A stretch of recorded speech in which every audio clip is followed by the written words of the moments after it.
இந்த காடுகளினுடைய மாநாட்டை நடத்தக்கூடிய தமிழ்நாடு அரசுக்கு என்னுடைய வாழ்த்துக்கள்.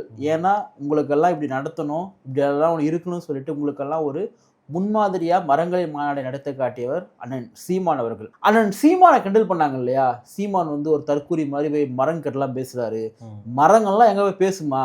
மரங்களுக்கெல்லாம் ஏதாவது முட்டாளாவது மாநாடு நடத்தணும்னு சொல்லிட்டு கேட்டாங்க இல்லையா? அந்த கேள்வி கேட்ட தற்கூரிகள்லாம் நீங்க மூஞ்சி எங்க வச்சுக்க போறாங்க?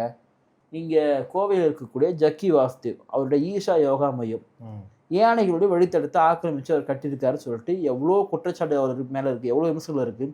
இந்த அரசு ஆரியத்தை எதிர்க்கக்கூடிய அரசு தானே, இது மோடி கவர்மெண்ட்டுக்கு நேரடியாக சவால் எடுக்கக்கூடிய வீரமான அரசு தானே. இவங்க ஏன் அதை குறித்து இது வரைக்கும் வாய் தந்தாங்களா?